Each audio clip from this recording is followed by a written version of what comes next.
A'udzubillahi minasyaitonirrajim. Bismillahirrahmanirrahim. Alhamdulillahirabbil alamin, nahmaduhu wa nasta'inu wa nastaghfiruh. Wa na'udzu billahi min shururi anfusina wa min sayyiati a'malina. May yahdihillahu fala mudilla lahu wa man yudlil fala hadiya lahu.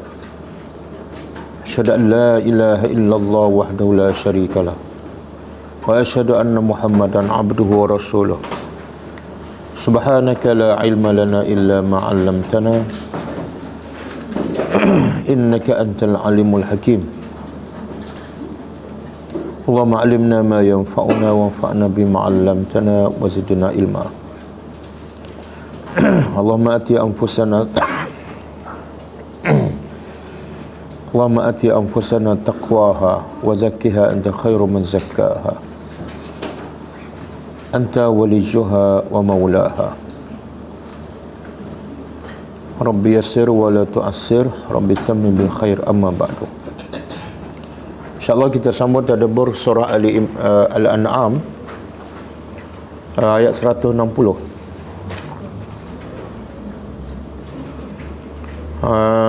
Sebelum tu kita tengok pengajaran ayat yang lepas. Ayat berapa? 158 ke? 158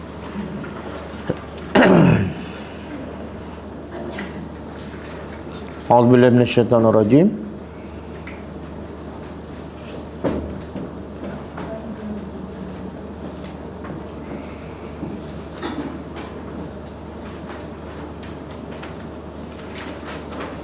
Hal yanzuruna illa an ta'tiyahumul malaikah aw ya'tiya rabbuka aw ya'tiya ba'du ayati rabbika yawma ya'ti ba'du ayati rabbika la yanfa'u nafsan imanuha lam takun amanat min qablu aw kasabat fi imaniha khaira qul intaziru inna muntazirun. Maksudnya, tidaklah mereka ini menunggu kecuali datang kepada mereka para malaikat untuk mewafatkan mereka, atau sehingga datang Tuhan engkau pada hari kiamat, ataupun datang sebahagian tanda-tanda kebesaran Allah, iaitu tanda kiamat. Pada hari datang sebahagian tanda-tanda Tuhan engkau, ketika itu iman seseorang tidak memberi manfaat pun kepadanya, yang sebelum itu dia tidak beriman, ataupun dia tidak melakukan kebaikan. Katalah, wahai Muhammad, tunggulah, sesungguhnya kami adalah orang yang menunggu. Okey, pengajarannya. Pertama,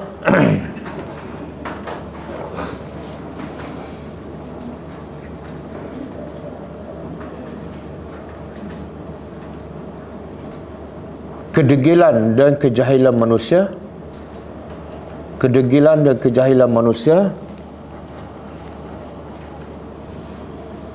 menyebabkan mereka tidak akan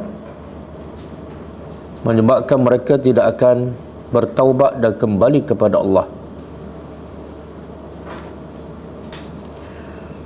sehinggalah saat kematian mereka atau saat keimanan mereka tidak berguna lagi.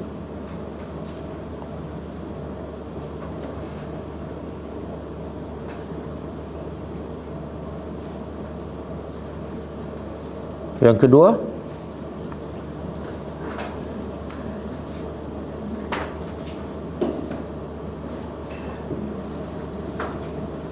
beriman dengan perkara yang zahir dan nampak tidak akan diterima oleh Allah. Tidak akan diterima oleh Allah. Kerana keimanan yang sebenar ialah beriman kepada perkara yang ghaib.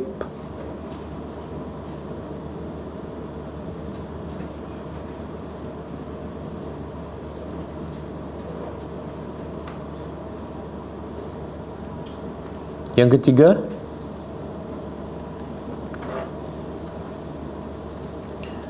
setiap keimanan mesti ada bukti dan tandanya, iaitu amal soleh.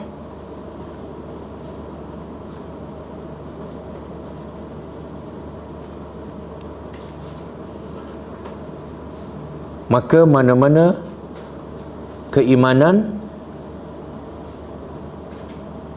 yang tidak disertai amal soleh,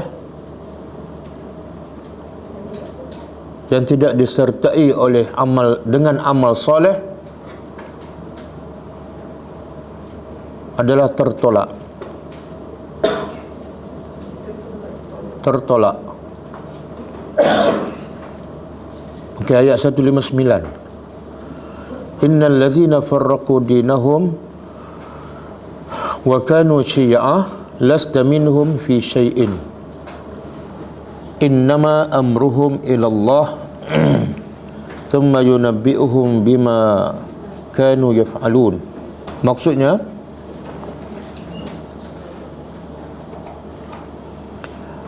sesungguhnya orang-orang yang memecah belahkan agama mereka dan adalah mereka itu berpuak-puak, maka engkau tidak ada kaitan sedikit pun dengan mereka. Sesungguhnya urusan mereka adalah terserah kepada Allah. Kemudian Allah akan menceritakan kepada mereka apa sahaja yang mereka lakukan. Pengajarannya, pertama, Islam mewajibkan umatnya bersatu dan berkasih sayang di atas akidah yang benar, dan haram sama sekali berpecah belah, dan haram sama sekali berpecah belah.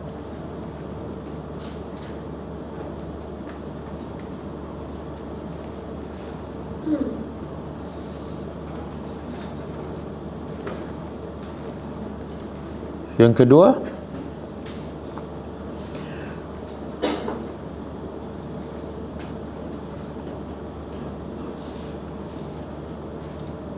wajib setiap orang yang mengaku beriman berlepas diri daripada kumpulan yang bertelagah dan berpecah belah.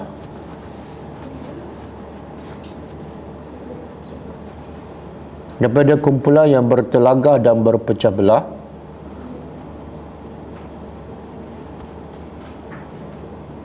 kerana mereka bukan daripada Islam.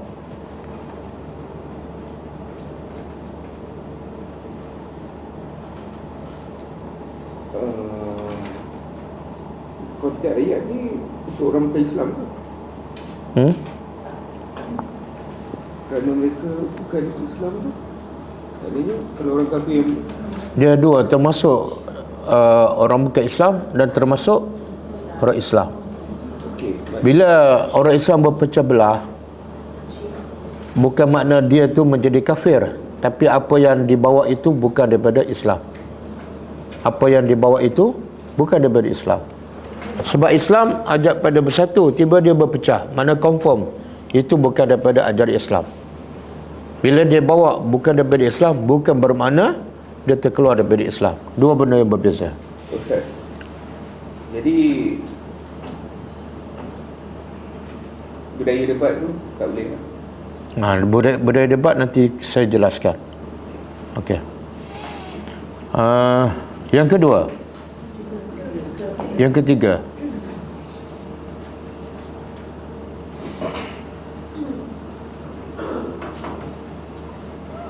Siapa yang mengajak kepada perpecahan dan kebencian antara sesama Islam,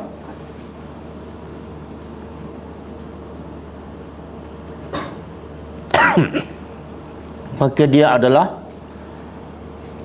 daripada golongan syaitan, dan urusannya terserah kepada Allah.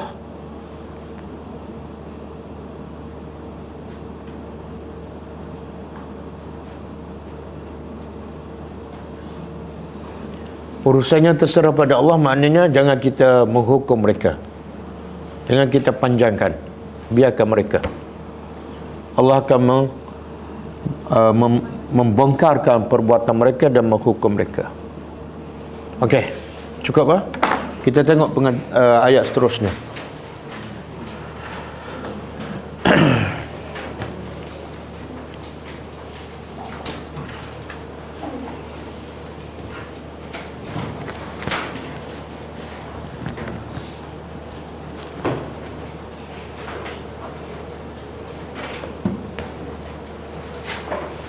Okey. Dalam ayat yang lepas Allah ceritakan jalan yang lurus dan juga jalan yang sesat yang menyebabkan manusia berpecah mengikut berbagai-bagai jalan. Maka ayat hari ini Allah nak detailkan yang berpecah tu apa yang dia dapat, yang berpecah dan mengikut berbagai-bagai jalan apa dia dapat, dan yang beriman yang mengikut jalan yang lurus apa yang mereka dapat. Okay, auzubillahi minasyaitonirrajim. Man man apa dia? Siapa? Jaa, datang, bil hasanah, dengan kebaikan. bil hasanah, dengan kebaikan.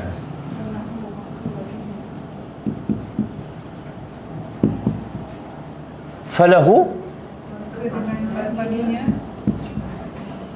maka baginya, ataupun lebih sedap miliknya, asyru. Asyru apa dia? 10 amsalihha, seumpamanya.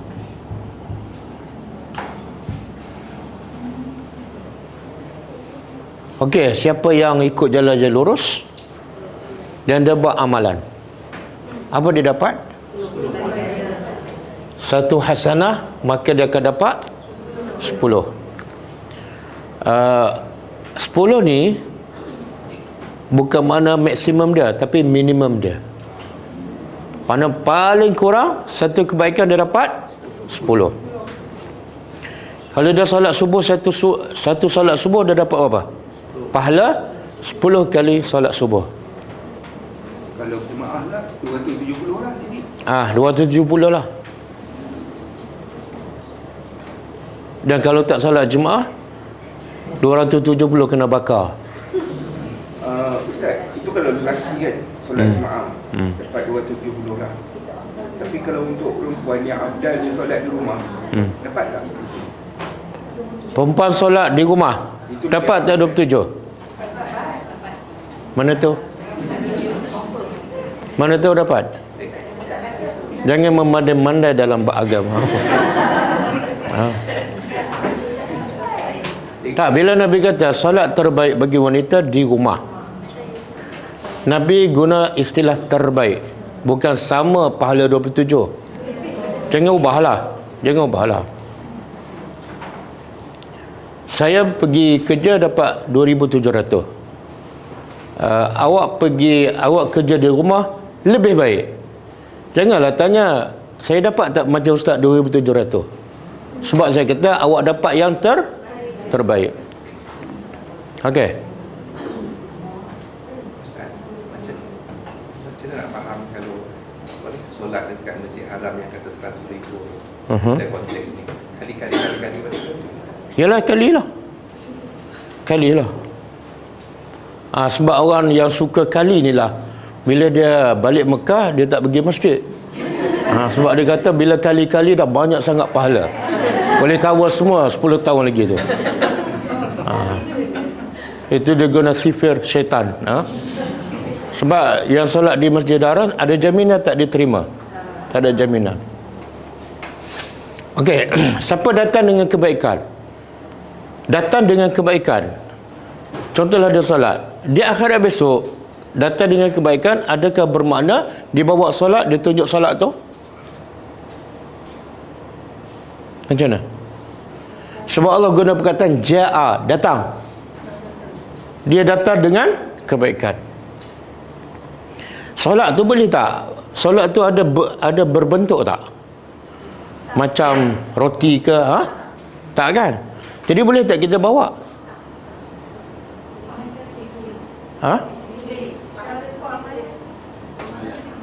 Oh, dalam bentuk pahala. Tapi pahala tu berbentuk tak? Kalau tak berbentuk, macam mana boleh bawa datang? Berbentuk. Tak, kita nak timbang mesti barang tu berbentuk, betul tak? Cuba ambil solat subuh yang pagi tadi, letak atas timbangan, berat tak? Berat. Berat. Itu timbangan yang rusak lah tu. Okey. Allah Maha Berkuasa. Jawapannya Allah Maha Berkuasa. Sebab itulah kematian berbentuk tak? Tapi di akhirat besok Allah jadikan kematian berbentuk. Berbentuk apa? Kibas lah. Kibas tu kambing biri-biri. Bila semua ahli syurga masuk syurga, ahli neraka masuk neraka, Allah pun tunjuk seekor kambing. Jadi Allah tanya ahli syurga, kamu tahu tak apa ini? Ahli syurga jawab, ya, itu adalah kematian. Allah Maha Berkuasa menjadikan kematian berbentuk seekor kambing. Maka Allah pun sembelih kambing tersebut. Dan Allah cakap pada ahli syurga, kekallah selama-lama. Sebab apa? Kamu tak akan mati. Kenapa? Sebab mati dah mati. Faham tak? Mati dah mati. Kibas tu ialah kematian. Bila Allah sembelih kematian, maknanya selepas ni tidak ada kematian. Kemudian Allah tunjuk pula pada ahli neraka, kamu tahu tak apa ini? Ahli neraka jawab, ya, itu dia rupa dia seekor kambing, tapi itu adalah asalnya kematian. Ahli neraka jawab, ini adalah kematian. Maka Allah pun sembelih kibas tersebut, dan Allah berkata pada ahli neraka, kekallah kamu selama-lama dalam neraka, sebab kematian telah mati. Mana berita tu sangat-sangat mencelakakan ahli neraka dan menggembirakan ahli surga. Itu dalam hadis atau dalam hadis sahih. Jadi maksud hasanah sini, boleh Allah menukarkan salat dalam rupa bentuk untuk ditimbang. Boleh. Allah Maha Berkuasa. Okey. Jadi siapa yang membawa datang kebaikan, baginya 10. Ini minimum. Maksimum berapa? 700. 7? Ada dalil? Ada. Okey, surah apa? Ayat apa? Hadis. Apa ni? Alif Lam Mim tu satu. Nabi kata, siapa baca Quran 10 pahala kan? Aku tak kata alif lam mim satu huruf, tak. Alif satu huruf, lam satu huruf, mim. Mana kalau kita baca alif lam mim, berapa pahala kita dapat? Bukan 700. Itu dia pun ulang je pagi sampai petang, alif lam mim kan. Sebab luruh bendul kan, luruh bendul. Lagi ringkas, no. Okey. Cuba buka surah Al-Baqarah ayat 261.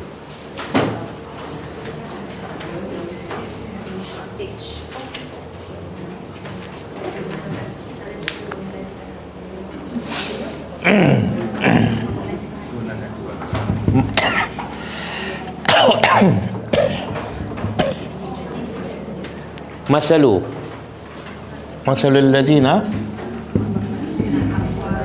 yunfiqu amwalahum fi sabilillahi kamasali habbatin ambatat sab'a sanabil fi kulli sumbulatin mi'atu habbah wallahu yudha'ifu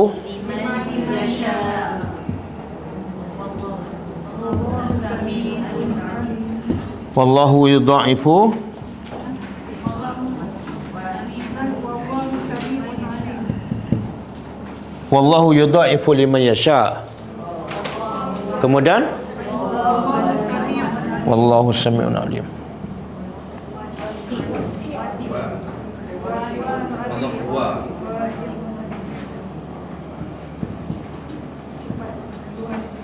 Okey. Masalu, cuba terjemah. Perumpamaan. Allazina yunfiquna. Orang-orang yang menginfakkan amwalahum, hartanya, fi sabilillah. Bukan sembarangan lah. Dia infak pada jalan Allah. Apa maksud infak pada jalan Allah? Sedekah yang ikhlas. Sedekah yang ikhlas. Yalah, apa dia? Apa maksud? Fi sabilillah tu dia umum. Apa saja usaha untuk menegakkan agama Allah, maka dia fi sabilillah. Kadang-kadang kita sponsor kelas kan, kita sewa untuk buat kelas agama, dan akhirnya orang faham agama dan orang tegakkan agama, itu fi sabilillah. Kadang-kadang dia bagi makan pada pelajar-pelajar yang belajar agama, supaya pelajar tu tak fikir dah pasal makan, pasal cari duit kan. Itu fi sabilillah. Kadang-kadang dia bina masjid, kadang-kadang dia bina sekolah, tapi sekolah tu mengajar pelajar untuk faham agama dan sebarkan agama. Jadi fi sabilillah ni luas. Okey? Jadi satu, infak harta. Kenapa Allah sebut infak harta? Adakah infak yang lain tak termasuk? Infak masa, tenaga. Allah sebut benda yang paling manusia sayang. Sebab itulah infak ni juga dia panggil sedekah. Apa makna sedekah? Sedekah tu daripada perkataan sedekah. Kan kita biasa baca lepas baca Quran apa dia? Apa makna sadaqallahul azim? Apa makna sadaqallahul azim? Sadaqa Allah al-azim. Telah benarlah Allah yang maha agung. Jadi kenapa kita baca ni lepas baca Quran? Baca ke tak? Apa dia? Dalam Quran semuanya betul. Lepas kita baca Quran, kita baca sadaqallahul azim. Sebab apa? Sebab semua dalam Quran Itu adalah betul dan benar. betul. Faham ke tak? Faham ke tak? Benar. Yalah, benar ni kena faham ya. Jangan benda yang tak faham pun benar. Kan? Kalau saya baca akhbar dalam bahasa Urdu kan, saya baca, lepas tu saya kata semua dalam akhbar ni benar. Orang pun terkejut kan, kita tak faham pun. Betul lah apa yang Allah cakap tu benar, tapi satu, kamu faham ke tak? Yang kedua, kamu buat tak yang benar tu? Betul tak? Kalau benar tapi kamu tak buat, kamu penipu. Mulut cakap benar tapi perbuatan mengingkari, itu pendusta. Okey, jadi sedekah tu benar. Sebab itulah infak ni dipanggil sedekah. Kenapa? Sebab perbuatan kita, sedekah, benda yang paling kita sayang adalah membenarkan pengakuan iman dalam hati. Bukti. Semua senang cakap, saya beriman, saya percaya, betul tak? Tapi apa buktinya? Buktinya bagi benda yang kita sayang. Ramai orang fail kat situ kan. Bila bak nak bagi harta fi sabilillah, kalau bagi untuk dia okey, 10,000 okey, 100,000 okey, 1 juta okey. Tapi bila nak bagi masjid, dia bagi berapa? Dia tengok warna dulu, warna biru ke? Kan, sebab apa? Sebab Takut fakir.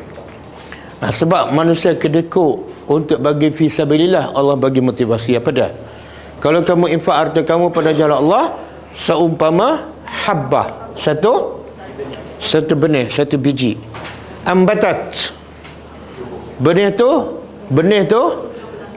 menumbuhkan sab'a sanabil, 7 tangkai, dan setiap tangkai yang 7 pula keluar mi'atu habbah, 100 biji. Manakala satu sedekah dapat berapa? 700 lah. Dia kalau kira matematik memang fail lah. Kalau kira pahala lah fail. Kalau sedekah satu dapat apa? 700.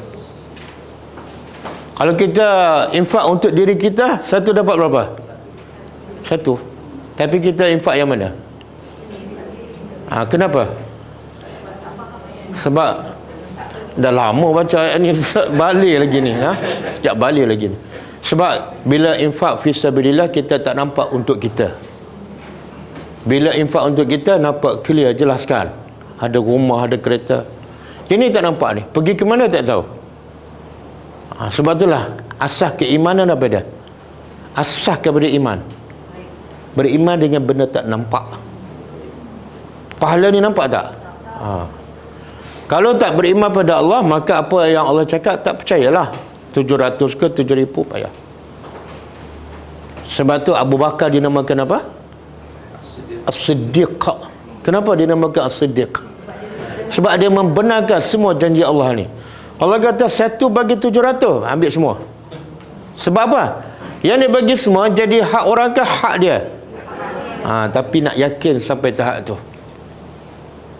Bila kita akan yakin sampai Abu Bakar, macam Abu Bakar, bila malaikat maut datang, masa tu kita kata apa? Wahai Tuhan, Kembalikan saya bagi tempoh sikit je nak sign check tu. Okey? Dan ini 700 kan? Wallahu yudha'ifu liman yasha'. Dan Allah akan ganda lagi, mana lebih 700 lah. Liman yasha' kepada siapa yang Allah nak.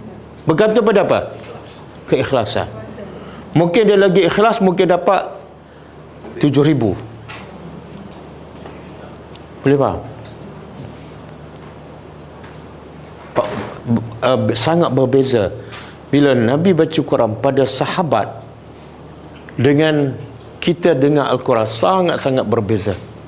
Bila Nabi baca pada sahabat, terus masuk ke sini dan terus ada action. Contoh ada ayat turun lan tanalul birra. Abu Talha. Lan tanalul birra hatta tunfiqu. Sambung.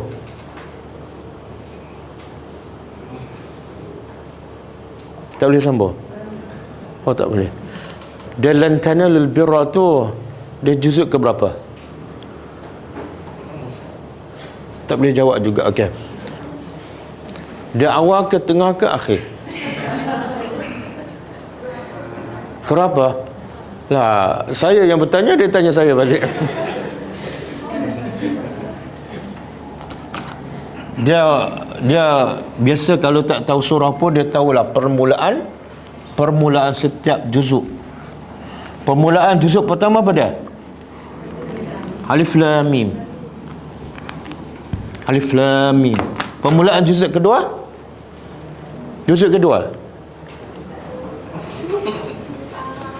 Bahayalah kalau baca Yasin je. Bahaya. Saya qulu sufaha. Permulaan juzuk ketiga?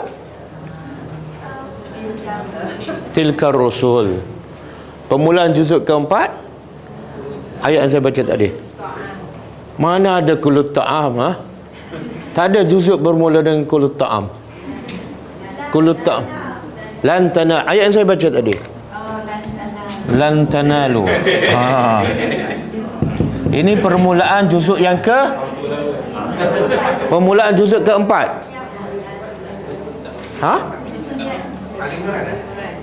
Ali Imran. Lan tanalul birra hatta tunfiqu mimma tuhibbuna. Dah. Lepas tu?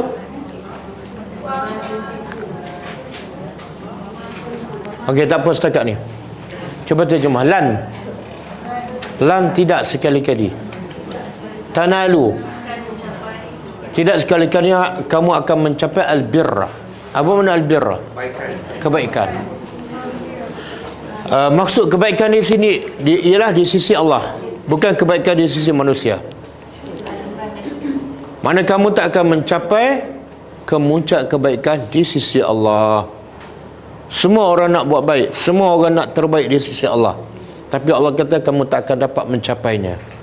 Sampai bila? Hatta tunfiqu, sehingga kamu infak mimma tuhibbun, apa yang kamu sayang. Allah bagi syarat, kalau nak kebaikan di sisi aku, bagi apa? Yang kamu sayang. Betul?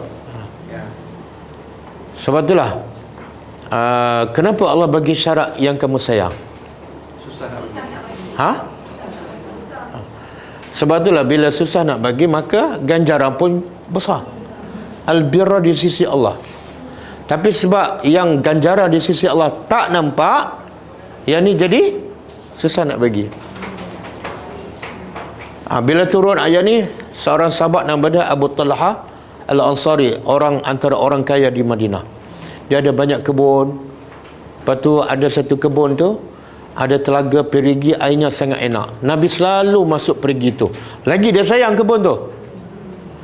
Jadi bila dia baca ayat ni, dia tadabbur. Aku naklah albir, aku nak. Tapi Allah bagi syarat apa? Kena bagi yang dia pun cari antara banyak-banyak kebun tu yang paling dia sayang, yang paling banyak hasilnya. Ada jumpa satu kebun nama dia Bayraha. Kebun yang paling banyak hasil, paling dia sayang, dan lagi dia sayang, Nabi suka masuk kebun tu. Okey? Dah jumpa yang dia paling dia sayang, besok dia jumpa Rasulullah. Ini bukan sebulan, bukan setahun, bukan dah setelah khatam 30 juzuk, tak. Ayat ni dia dengar semalam. Malam tu juga dia cari kebun yang paling dia sayang, besok dia jumpa Nabi. Dia kata, ya Rasulullah, semalam turun ayat ni. Jadi Allah tawarkan al-birra di sisinya. Tapi Allah bagi syarat, kena bagi yang, dan aku dah cari yang paling aku sayang, iaitu kebun Bayraha. Jadi kepada siapa aku nak bagi? Nabi kata bakhin. Inilah perniagaan yang sangat menguntungkan. Sebab apa? Kamu bagi yang paling kamu sayang, kamu dapat yang lebih baik daripada yang kamu sayang. Apa dia?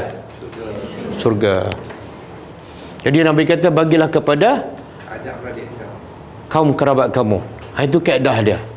Bila kita nak infak, nak sedekah, jangan cari orang jauh dulu, tapi cari kaum kerabat kita. Kaedah dia. Tapi yang miskin lah, jangan bagi kaum kerabat sama-sama kaya. Kamu bagi aku bagi kamu, kan? Okey?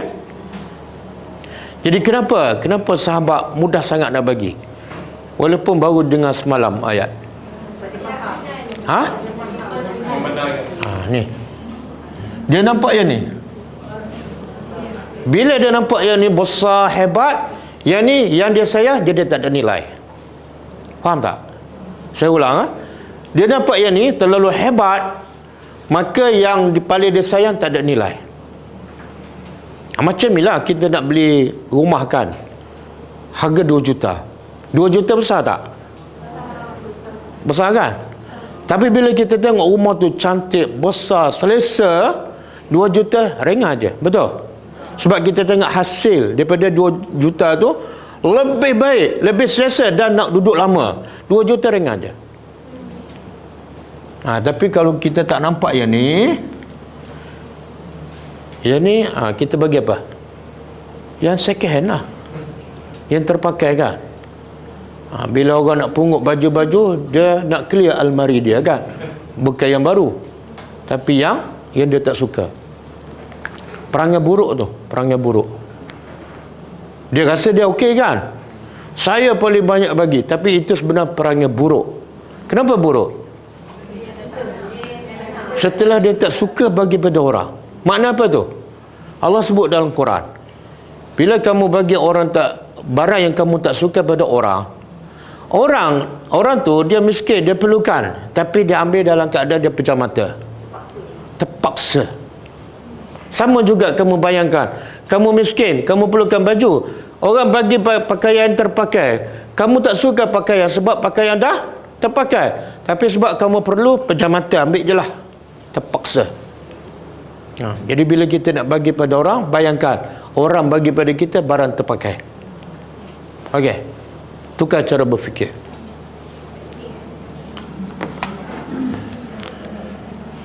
Okey, saya nak sebut satu hadis. Hadis ni menghuraikan maksud ayat Quran ni. Hadis sahih riwayat Bukhari. Okey? Ustaz. Maknanya barang kalau baju-baju kita yang masa elok tapi banyak, kita tak boleh bagi orang ke? Tak, bukan isu dia, bukan boleh bagi ataupun tak boleh. Boleh je bagi. Tapi nilai dia, nilai pahala tu tak adalah. Saya rasa apa Kita banyak Ustaz. Tak sekarang. Dia kalau orang cerdik, kalau orang cerdik lah, dia bagi untuk dapat pahala ke untuk clear almari dia? Untuk, kalau target dia untuk pahala, jangan tunggu dah rosak. Orang beriman cerdik. Orang beriman ni cerdik. Kalau kerja, nak kerja gaji paling besar. Kalau dia sedekah, nak pahala paling banyak. bagilah yang baru. Bagi yang elok. Bagi yang elok. Yang elok, yang baru lah, yang baru. Yalah. Sebab saya faham dalam konteks yang Ustaz nak sampaikan. Kalau kita bagi yang baru pada orang, kan, satu, memenuhi hajat dia, betul. Yang kedua, kita dapat pahala apa? Dia bila dapat yang baru dengan yang second, macam mana perasaan dia? Dapat satu lagi amalan menggembirakan saudara kita, melompak dia dapat yang baru. Dan yang ketiga apa dia? Dia tak rasa hina. Betul tak? Kadang-kadang dia dapat barang terpakai, dia rasa, ya Allah, hinanya aku ni hanya layak pakai baju terpakai. Kehinaan tu. Okey, saya nak baca hadis ni. Hadis sahih riwayat Bukhari, berkaitan dengan tajuk kita ni. Saya baca hadis, pelajar terjemah. Okey. Inna Allah. Kan boleh kan? Baru dua. Kataba.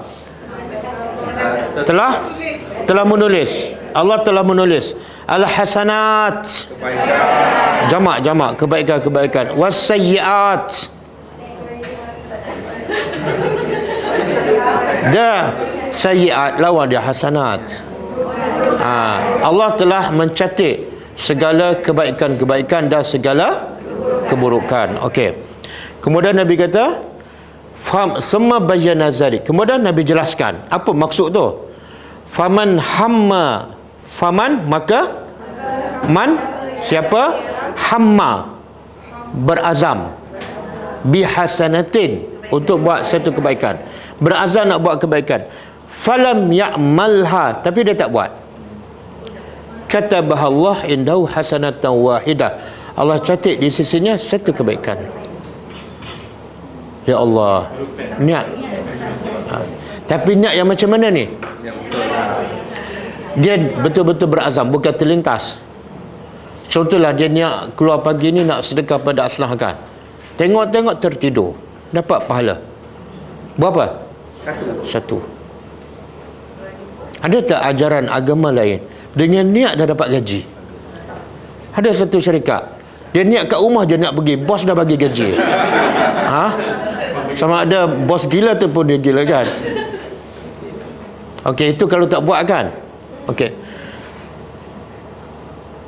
Satu pahala lengkap. Wa in hamma biha, dan sekiranya dia berazam nak buat kebaikan, wa fa'amilaha, lalu dia buat, katabahallah indahu asyara hasanat, Allah tulis 10 pahala. Ya, macam ayat ni. Contohlah, dia niat nak pergi kelas kan, kalau tak pergi dapat apa? 1 pahala. Tapi betul-betul niat, jangan tiap-tiap hari niat je tapi tiap-tiap hari tak pergi. Itu memang main-main. Okey, bila dia niat nak pergi kelas, dia pun datang kelas, dapat berapa pahala? 10. Tapi kalau dia tidur dalam kelas, dapat juga. Itu Nabi tak sebut dalam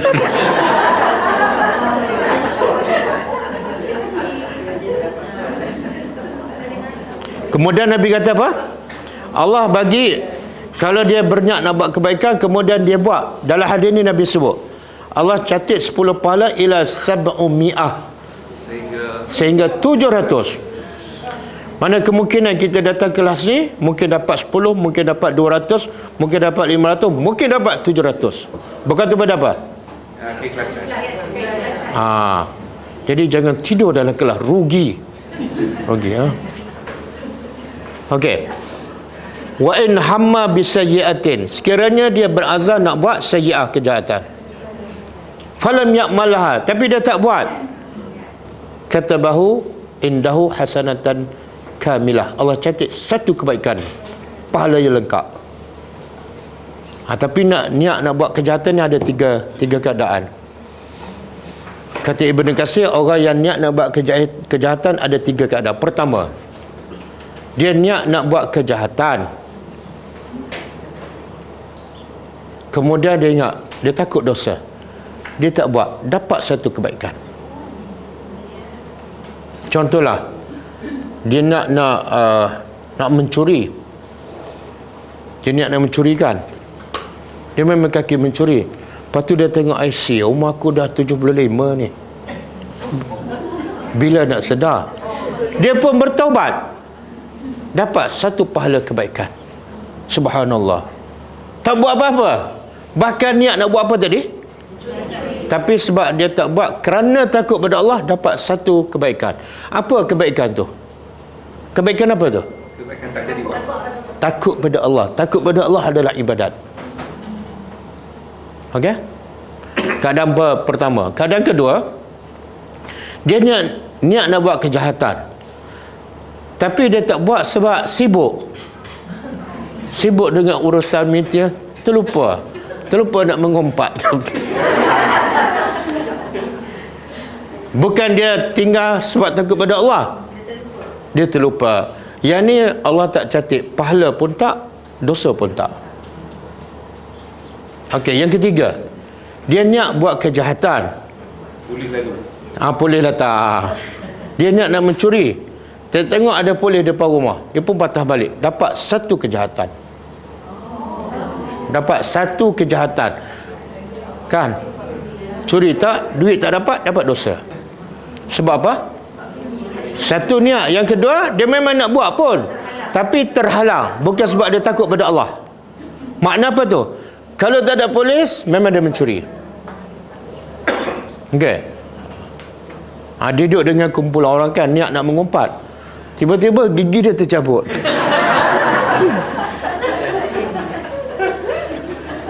Dia dapat apa? Dapat apa? 1 dosa. 1 dosa. Sebab apa? Dia tak buat sebab terhalang. Boleh faham? Ya Allah. Sebab itulah, okey, kita lengkapkan ayat ni. Ini siapa yang bawa kebaikan dapat apa? 10 sehingga bahkan Allah ganda lagi. Dah ada satu amalan kan yang tidak ada limit pahalanya. Apa? Sabar. Kemudian waman. Man siapa?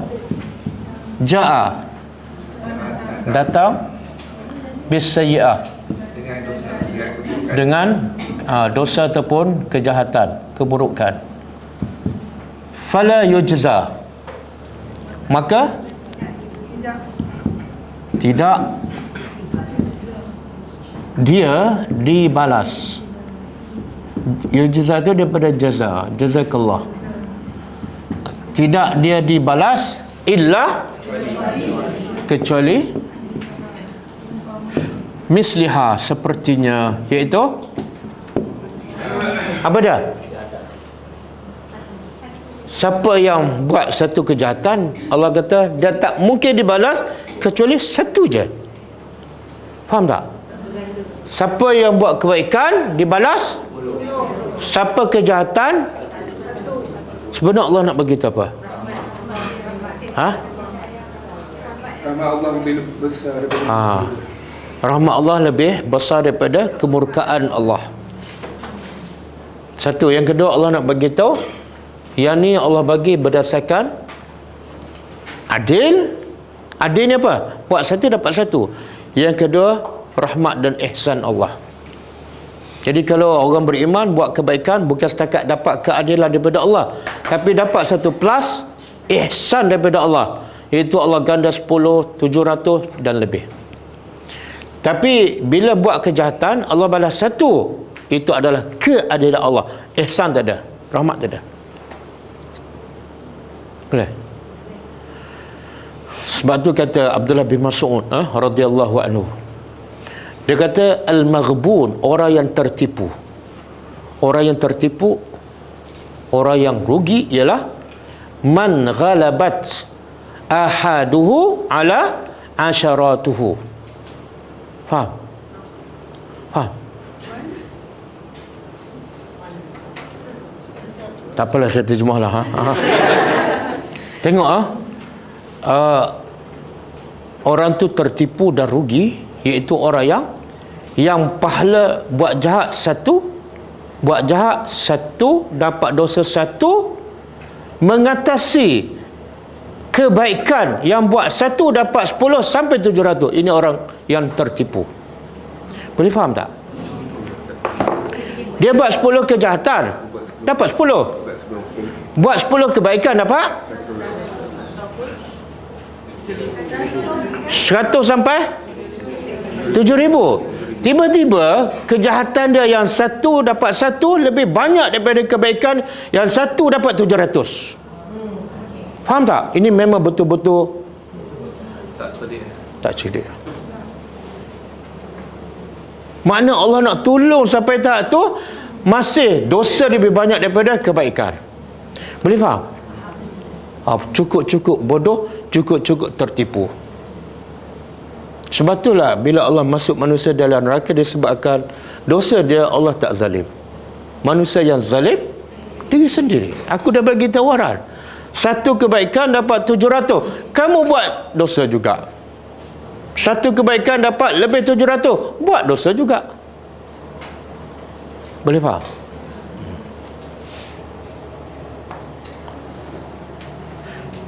Ada tak syarikat-syarikat di dunia lah,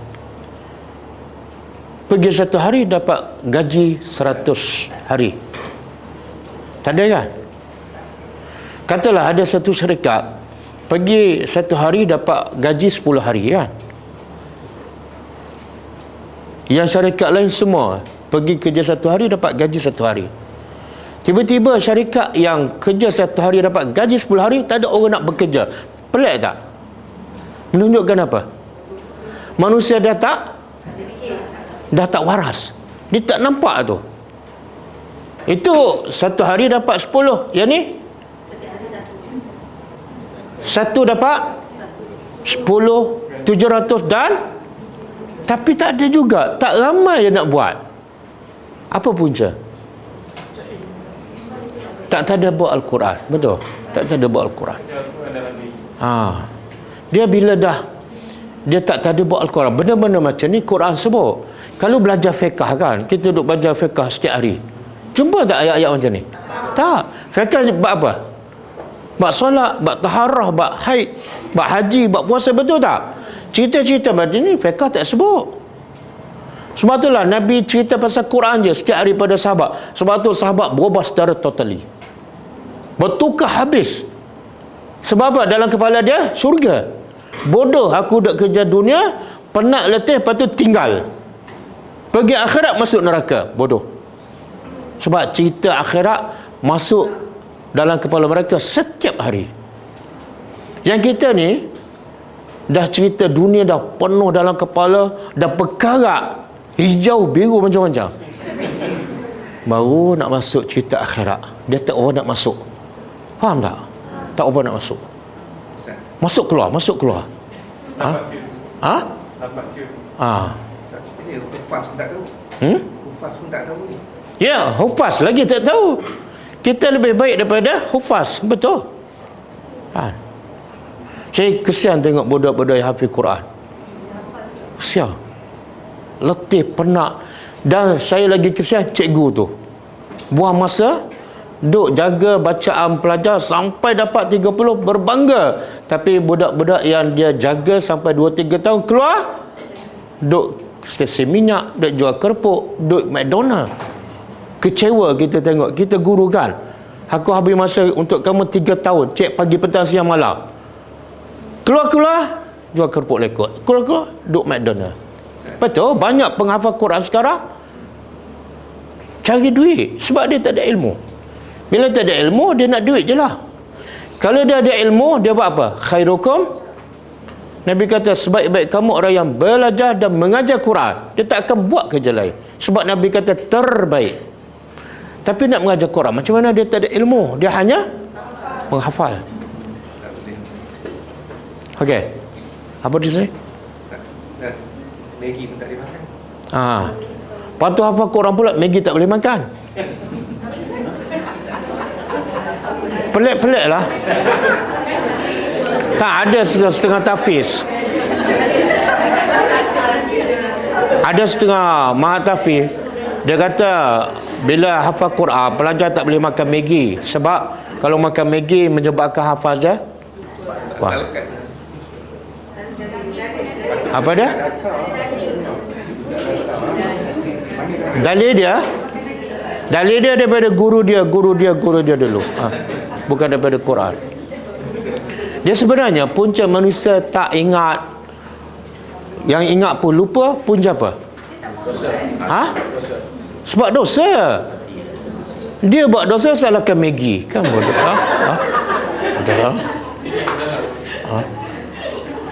Nabi kata bila manusia buat dosa, apa dia melekat? Titik hitam kat hati kan? Bila buat dosa, bukan bila makan Maggi. Apalah. Okey. Wahum dan mereka la yuzlamun, tidak, mereka tidak di apa maksud ni? Ya Allah. Tak, sebenarnya Allah nak bagi tahu yang atas ni. Siapa buat satu kebaikan dapat 10. Allah tak zalim. Tak mungkin dia dapat 9. Kalau Allah janji 700, tak mungkin dia dapat 600. Allah tak akan zalim. Kalau Allah janji 700, tiba-tiba Allah bagi 699, Allah zalim. Faham tak? Mana Allah nak meyakinkan, kalau aku janji 700, pasti dapat 700. Aku tak zalim. Tapi manusia kalau janji nak bagi apa-apa, biasanya cepat. Betul tak? Kenapa manusia ni ramai biasanya tak tepat janji? Ada 2 sebab. Pertama, sama ada manusia suka memang menipu. Dia nak lariskan jualan dia cakap bohong kan? Sebab pertama, manusia tak boleh tunai janji sebab memang dia menipu. Yang kedua, sebab manusia adalah makhluk. Kadang-kadang dia memang nak tunaikan janji tapi tak mampu. Masa dia janji, syarikat dia maju. Masa nak bagi gaji, syarikat dia bankrupt. Faham tak? Tapi Allah ada tak? Mungkin tak Allah berbohong? Maha suci. Mungkin tak satu masa Allah tak mampu tunaikan janji? Mustahil. Tapi Allah, manusia tetap tak percaya yang Allah. Dan tetap percaya yang manusia. Pelik tapi okey. Kalau buat jahat pula, Allah kata Allah tidak balas kecuali 1. tak mungkin Allah balas dua, tak mungkin. Itu makna mereka tak di. Dan ayat ini juga menafikan kenyataan sebahagian orang, iaitu siapa yang buat dosa di Mekah, dosanya berganda. Bercanggah dengan ayat ini. Pernah dengar tak? Siapa yang buat dosa di Mekah, dosanya bercanggah dengan ayat ini. Faham tak? Allah kata tidak siapa buat dosa, satu dosa melainkan Allah sebut tak, kecuali di tanah haram. Jadi kalau yang buat pahala tak terpakai juga? Kalau yang buat pahala terpakailah. Kenapa tak terpakai pula? Buat satu pahala dapat 10, terpakai semua tempat lah. Bahkan ada hadis khusus di Mekah, kalau solat berganda 100,000. Itu ada hadis. Okey. Dosa buat di mana-mana, walaupun di Mekah tak akan berganda. Cuma ada ayat yang menunjukkan dosa di Mekah akan menjadi besar, bukan dosa berganda. Dua benda berbeza. Contohlah, dosa kecil di Malaysia bila buat di Mekah jadi dosa besar, bukan berganda. Faham tak? Mengumpat di Malaysia ataupun mengumpat di airport Jeddah dengan mengumpat di Mekah, sama tak? Tak sama, tak sama. Walaupun sama-sama 5 minit, topik yang sama. Yang hadis tu untuk kebaikan saja. Rasulullah tak ceritakan tentang yang dikatakan. Okey, Ustaz, itu terpakai juga untuk bulan-bulan haram? Untuk bulan haram, gandaan tu? Tak. Bila buat dosa, satu je. Tetap satu. Saya nak tanya, kalaulah Allah Exam ganda tak pada bulan haram? Contohnya macam Rejab. Okey. Dia satu lagi, dia dosa akan menjadi besar, berbeza di tempat lain. Pertama disebabkan tempat, kemuliaan tempat. Maka dosa bukan berganda tapi menjadi besar. Yang kedua disebabkan waktu.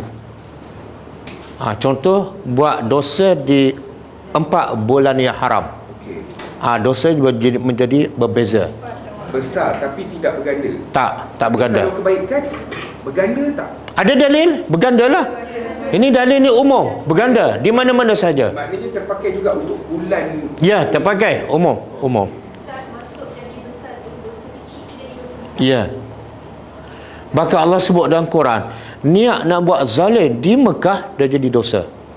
Cuba buka surah ni. Baru niat dah jadi dosa pula. Ya. Jadi dosa besar pula. Itu sebabkan tempat. Ya.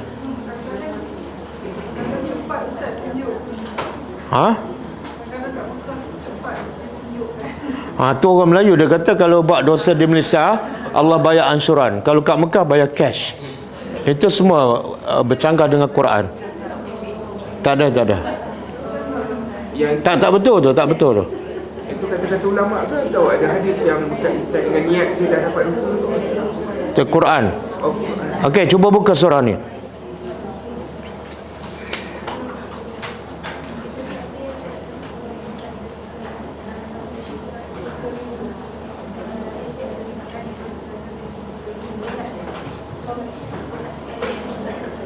Okey. Surah Al-Hajj ayat 25.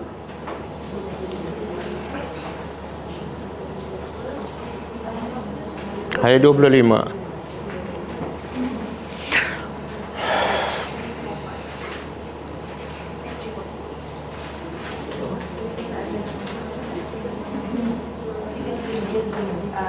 Okey.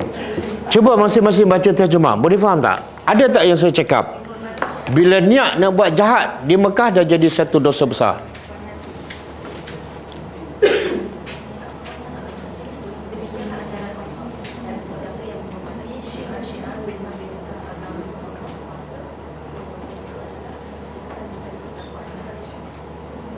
Faham?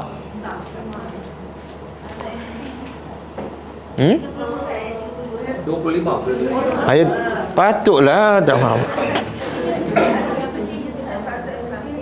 Ayat 25.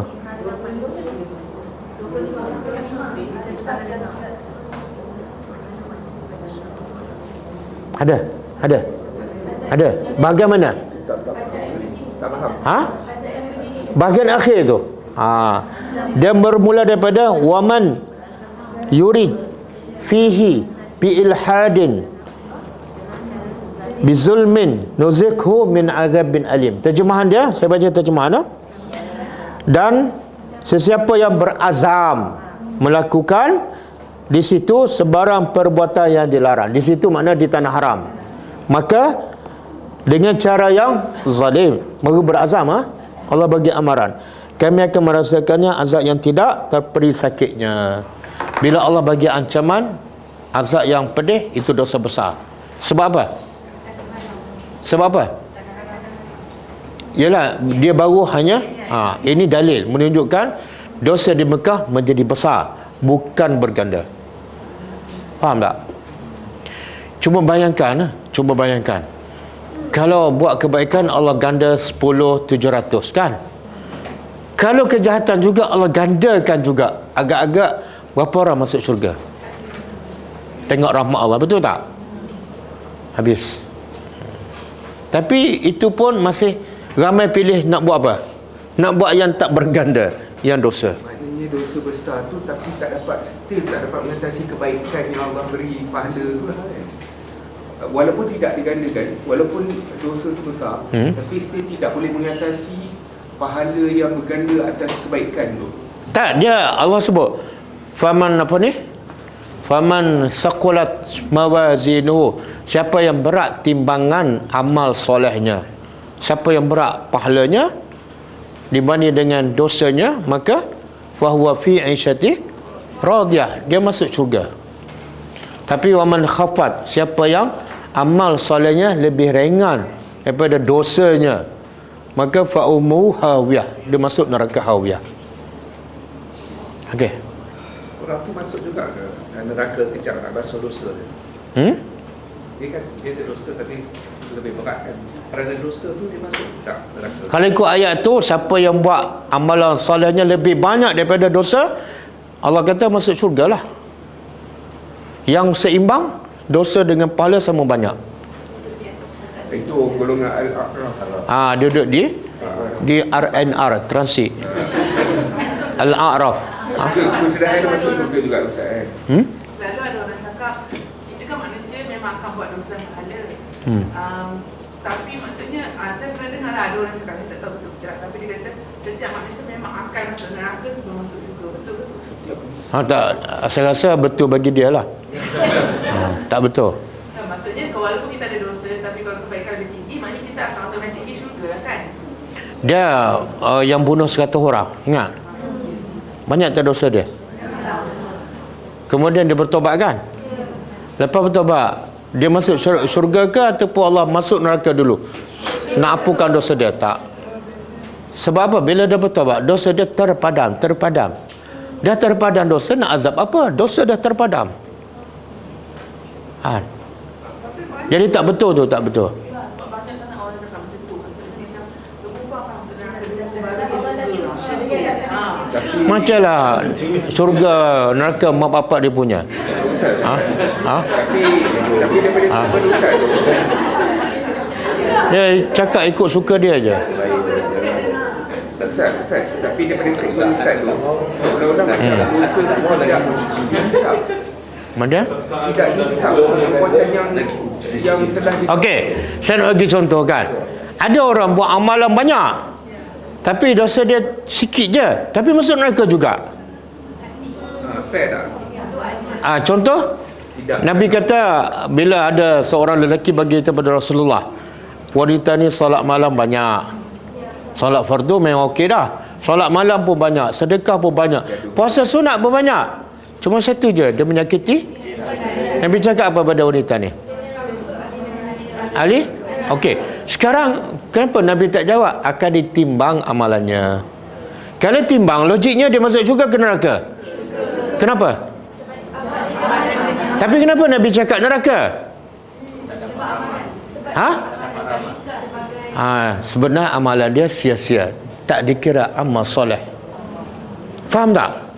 Amalannya tak diterima. Kenapa? Amalan yang diterima ialah amalan yang dapat mencegah kemungkaran, Bila dia solat buat maksiat, solat tu tak betul, Allah tak terima, tak ada amalan lah. Boleh faham tak? Ya Allah timbang ni amalan soleh lebih banyak, sekiranya amalan tu diterima. Maknanya kalau buka aurat semua tu Ustaz, termasuk lah. Allah kata fawailun, celaka wai untuk siapa? Allah tak kata celaka wai untuk pencuri, perompak, perasuah, untuk orang yang solat. Allazina hum an salatihim sahun. Boleh faham? Sebab tu pentingnya tadabbur Al-Quran. Kalau tak, syok sendirilah. Dia solat berpuluh tahun, buka aurat pun sama naik. Mana boleh? Tak boleh. Allah kata apa? Ya ayyuhallazina amanu udkhulu fis silmi kafah. Wahai orang beriman, masuk Islam semua. Haram kamu masuk separuh-separuh. Bab solat masuk Islam, bab aurat tak ikut Islam. Haram. Sebab Allah kata wajib masuk semua sekali. Tak boleh dia pilih-pilih. Bab masa nak akad nikah ikut Islam. Masa kenduri kahwin ikut Hindu. Mana boleh? Masa mendidik anak ikut siapa? Ikut barat. Masa anak degil cari ustaz. Geram betul lah. Okey, boleh faham tak? Tengok Quran. Kalau kita tadabbur Quran daripada awal, hidup Islam kita lengkap, bukan tempang. Kan ni bulan Ramadan nampak macam Islam, lepas Ramadan betul tak? Kadang-kadang masuk masjid lain, luar masjid tak lengkap. Sebab dia ambil Islam daripada mana? Daripada mulut orang, mulut ustaz, bukan daripada Quran.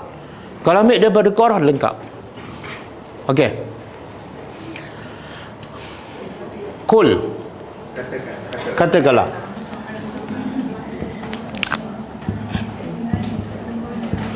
Katakanlah, wahai Muhammad, innani, sesungguhnya aku, hadani telah memberi hidayat ni padaku.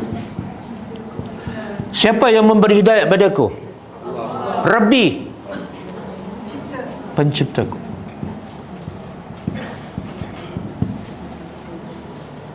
Dan Tuhanku bagi hidayat ke mana? Kepada sirat mustaqim, yang lurus. Dia sirat dalam bahasa Arab mesti ada 4-5 sifat ni. Ada 4-5 sifat baru dipanggil sirat. Pertama, luas. Yang kedua, lurus. Yang ketiga, cepat sampai. Kalau lambat sampai, dia tak panggil sirat. Yang keempat, jelas, clear. Kadang-kadang orang sekejap buat benda salah, sekejap buat benda bidah, itu bukan sirat. Kalau sirat, dia hanya pilih yang lurus dan luas. Lurus, luas, cepat sampai. Dia luas macam ni. Bila kita masuk Islam, beza tak kita duduk tempat sempit dengan kita duduk tempat luas? Apa beza dia? Jelas.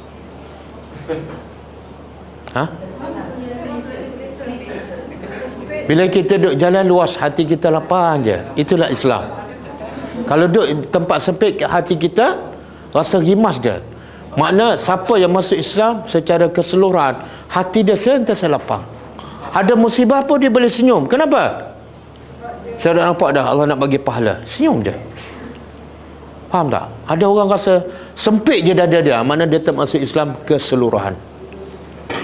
Okey. Boleh? Apa dia? Dia dalam Islam tak ada benda yang kita buat, mereka semua dapat pahala. Kalau satu ikhlas kerana Allah, yang kedua menangis kerana Allah, suka kerana Allah, ziarah kerana Allah, beli barang kerana Allah, semua pahala. Tak ada benda yang sia-sia. Maksud menangis kerana Allah tu maksud, kalau macam baca Quran kita menangis. Yalah. Kadang-kadang dia seorang-seorang fikir. Dia fikir pasal dosa dia kan. Dia menangis. Kan ada 7 golongan yang dapat selamat di padang mahsyar. Salah seorang siapa? Yang berzikir dan menangis. Kalau berzikir dan tak pernah menangis, itu bahaya, kena cek tu. Zikir senyum je kan, ha?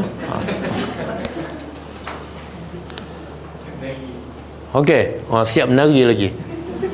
Itu lagi mudah masuk. Tengok, Nabi kata apa ni? Tuhan aku bagi hidayat padaku. Pengajarannya apa? Nabi kata, Tuhan aku bagi hidayat padaku. Tuhan aku tunjuk aku. Pengajarannya apa?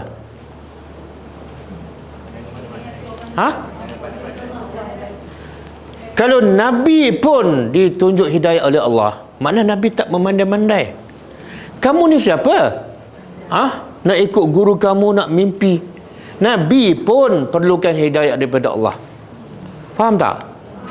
Kamu lagi kena ikut hidayat Allah, bukan hidayat guru kamu. Yang kedua, bila Nabi dapat hidayat daripada Tuhan, jangan main-main dengan apa yang Nabi cakap dan apa yang Nabi buat. Jangan main-main. Sebab sumbernya Allah. Jangan kita kata ini sunnah Nabi, tak apa. Yang saya buat pun okey. Tak apa-apa. Yang kamu tak kata tak apa tu, apa dia tu? Hidayat daripada Allah. Yang kamu kata yang saya buat tu okey, daripada mana? Nafsu.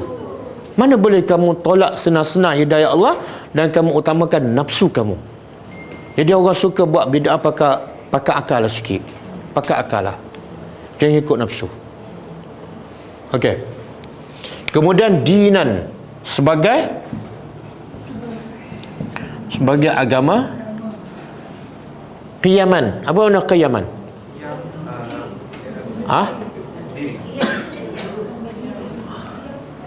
Lurus.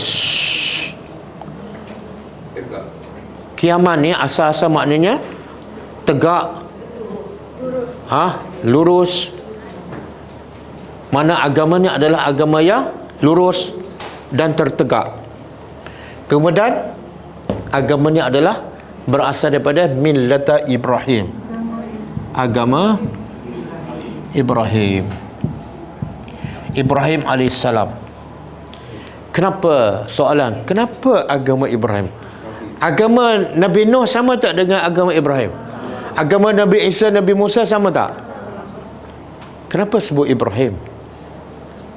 Dan kena kita bila berselawat dalam solat, Allahumma salli ala Muhammad wa ala ali Muhammad. Kemudian kenapa Ibrahim? Kenapa tak Musa, Isa, Nuh? Oh, jadi Nabi lain tak betul-betul?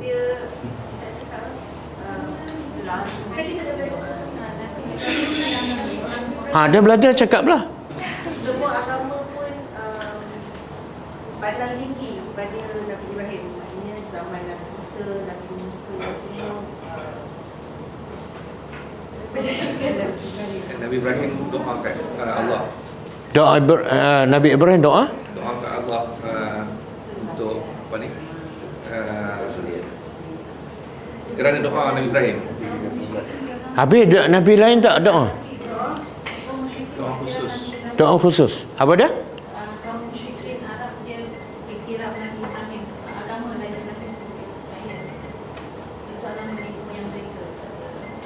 Orang musyrikin saja. Tak kebalik. Jawapan tu dah hampir kepada yang betul. Allah sebut khusus Nabi Ibrahim, bukan makna agama Nabi lain tak berapa betul ataupun tak semua, tak. Tapi sebab Allah nak teka hati-hati satu orang musyrikin Mekah, yang kedua ahli kitab Yahudi dan Nasara. Orang musyrikin, ahli kitab Yahudi dan Nasara semua iktiraf agama Ibrahim. Kalau kamu betul iktiraf, okey, kami iktiraf juga kan. Terimalah agama Ibrahim dan terimalah Nabi Muhammad. Sebab apa? Nabi Muhammad pun kata kami ikut agama Ibrahim. Tiba-tiba tak ikut. Mana pengiktirafan kamu pada Ibrahim adalah dusta. Yahudi berbangga, dia kata Ibrahim adalah beragama Yahudi.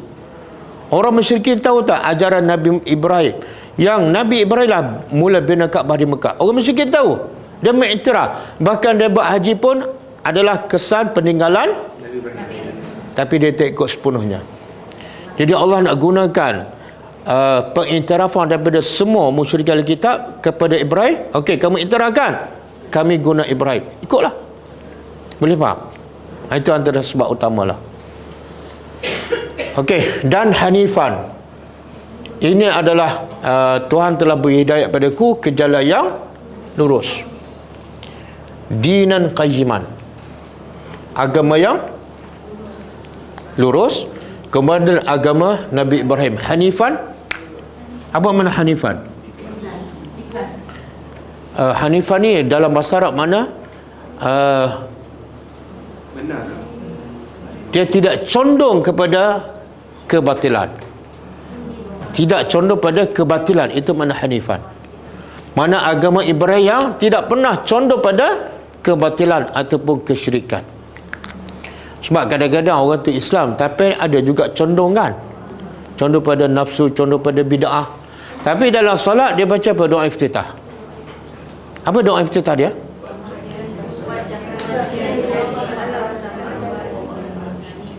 Ada kan Hanifah Musliman kan? Tapi dalam kehidupan dia ada juga condong tu pada syirik, pada riak. Jadi bila kita faham makna hanifan, jangan ada sikit pun unsur syirik, riak dan sebagainya. Nak terjemah lurus pun okeylah. Dan wa ma kana minal musyrikin, dan tidaklah dia ni siapa? Tidaklah Nabi Ibrahim daripada orang, sebab orang musyrikin Mekah mendakwa Ibrahim daripada kalangan mereka. Allah menafikan Ibrahim tak pernah pun menjadi orang musyrik. Dan orang Yahudi dan Nasara mendakwa Ibrahim adalah asal agama Yahudi. Allah menafikan, maka Ibrahimu Yahudiyan wala Nasraniyan. Ibrahim tak pernah Yahudi dan tak pernah Nasrani. Semua pakat nak claim. Faham tak? Kenapa?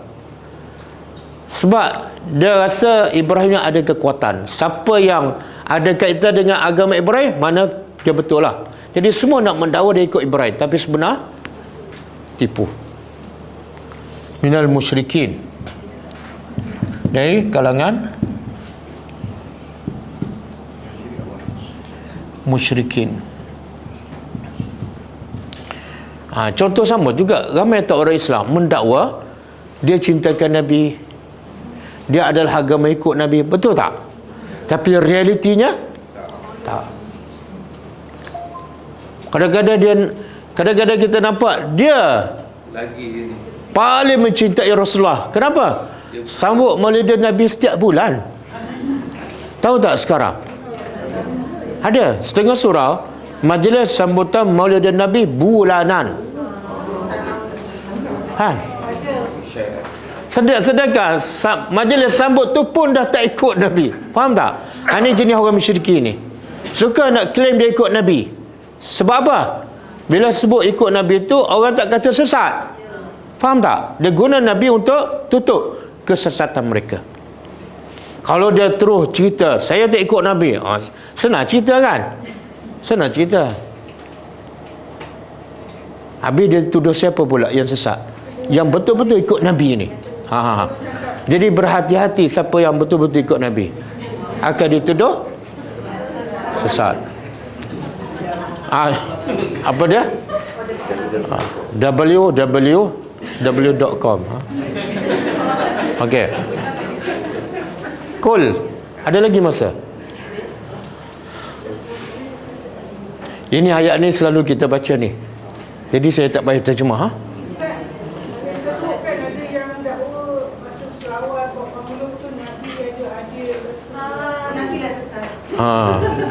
Ustaz, letak kursi depan dah. Dia letak kursi kat depan sebab untuk ni kursi ni saya kosongkan untuk dia orang ni bila dia ikut hawa nafsu kan, dia buat benda yang pelik dan tak masuk akal. Tapi dia tak perasan benda yang dia buat tu adalah pelik. Sebab apa? Fitrah dia telah tertutup. Fanatik Bila dah terlalu fanatik, dia merapu. Sebab tu ada pepatah Arab, At-ta'assub ya'ma al-qulub. Fanatik membutakan hati seseorang. Bila dia fanatik pada guru, cerita ayat Quran dia tak nampak dah. Sebab apa? Fanatik. Itu bahaya fanatik tu. Ayalah. Seolah guru dia lebih pada macam orang Syiah lah. Orang Syiah anggap Sayyidina Ali kononnya lah, Sayyidina Ali lebih pada Nabi Muhammad. Tapi sebenarnya Sayyidina Ali pun dia tak ikut. Tahu tak dia puja antara Hasan dan Husain, dia puja siapa? Husain. Hasan tak timbulkan. Padahal Hasan anak Ali juga, adik-beradik. Tapi yang dia timbulkan Husain. Kenapa? Tahu? Sebab apa tak tahu? Sebab isteri dia ialah, isteri Husain adalah orang Parsi, orang Iran. Sebenarnya dia bukan sokong Ali, tapi sokong dari segi bangsa. Okey, kul, katakanlah. Ni terjemah sendirilah, dah baca 50 tahun ni. Kul, katakanlah, inna, sesungguhnya salatku, wa nusuki. Nusuk ni ada 3 makna. Tulis. Nusuk, satu, makna ibadat secara umum. Kalau sebelum tu salat, ibadat khusus. Nusuk, ibadat umum. Zakat, puasa, haji. Yang kedua, nusuk makna manasik haji. Cara-cara buat haji. Khas untuk haji je. Yang ketiga, manasik ialah mana? Sembelihan. Ini sama dengan ayat apa? Ayat apa? Yang Allah suruh salat, patut Allah suruh sembelih. Cuba keluarkan ayat tu. Mula-mula Allah kata salat, lepas tu Allah kata sembelih.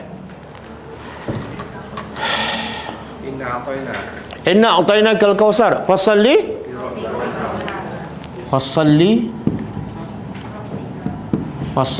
li rabbika wanhar.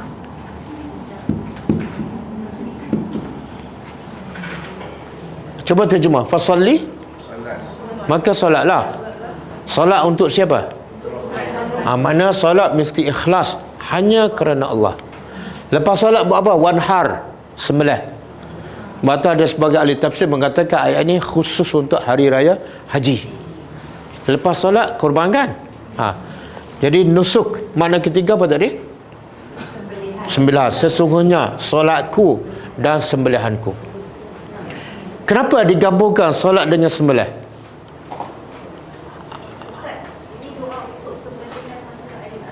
Yang mana ni? Bukan. Ni. Fasalli.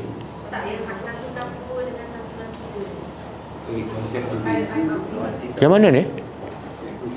Oh ni inna salati.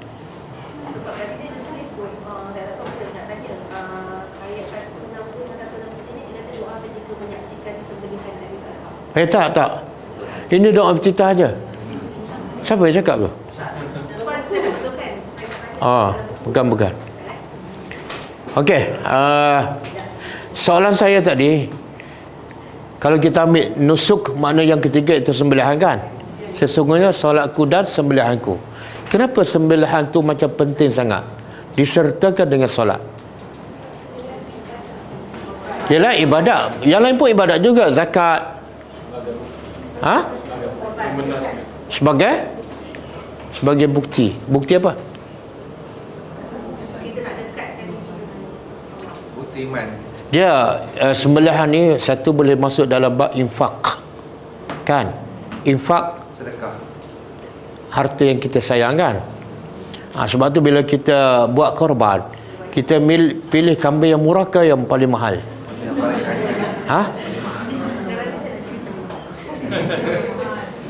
Buat kat Malaysia ke buat Kemboja? Kan? Sebab tu Allah sertakan solat dengan korban. Sebab korban tu ada nilai-nilai sedekah, dan sedekah yang paling mahal, sedekah yang kita sayang.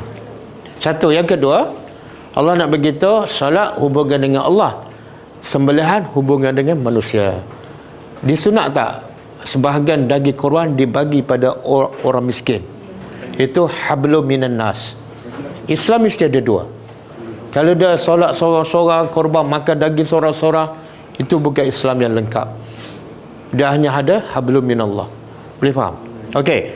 Sesungguhnya solatku, ibadatku secara umum, dan wa mahyaya, dan hidupku yang berapa jam ni? Hidupku berapa jam? 24 jam setiap hari. Wa mamati, dan matiku. Mana hidupku 24 jam untuk Allah, wa mamati, dan matiku juga lillahi rabbil alamin. Apa maksud matiku untuk Allah? Mana yang ni aku hidup kerana Allah, dan aku mati pun kerana Allah. Bukan kerana nafsu, bukan kerana dunia, bukan kerana. Boleh faham?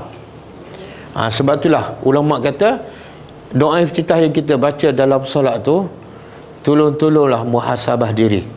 Betul tak kita mengaku dapat Allah? Hidupku keseluruhan untuk Allah. Betul tak? Ataupun hanya sekadar baca saja?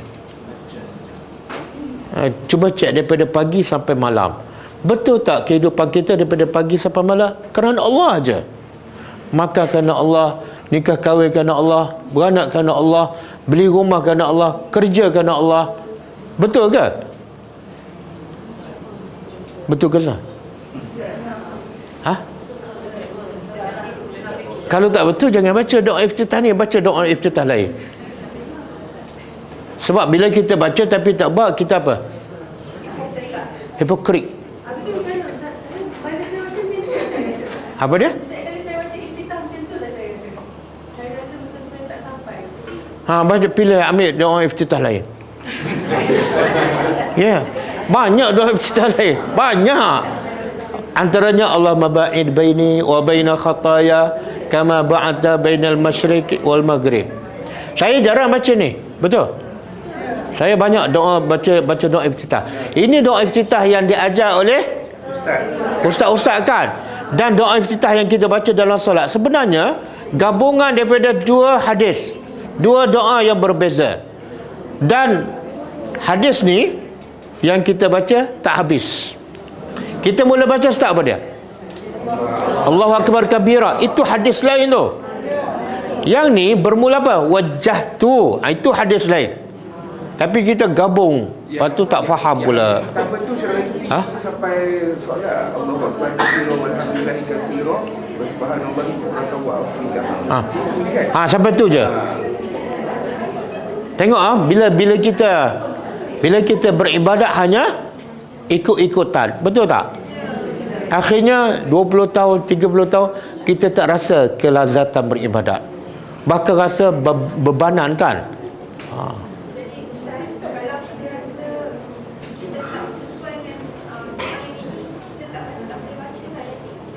Okey, cara terbaik kita ubah kehidupan kita supaya jadi kehidupan kita semua kerana Allah, dan baca. Itu cara terbaik. Jangan tak baca, lepas tu tak ada usaha pula. Tinggal turun doa ni. Kenapa? Aku cakap tak serupa bikin. Boleh? Baca doa yang paling sahih, hadis muttafaqun alaih, doa iftitah. Allahumma ba'id baini.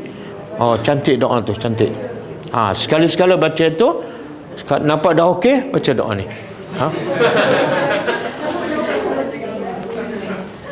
Tengok kita kata apa? Kenapa hidupku, ibadatku, mati semua untuk Allah? Kenapa? Sebab dia Rabbul Alamin. Logik tak? Kita serah semua kehidupan untuk pencipta sekalian alam. Logik tak? Yang sangat-sangat tak logik ialah kita hidup untuk orang. Orang tu pun makhluk yang ada 1000 kelemahan. Betul? Kita hidup untuk syarikat, kita hidup untuk bos, kita hidup untuk suami. Tinggal Rabbul Alamin, sangat-sangat tak masuk akal. Okey? Cukup? Ada soalan?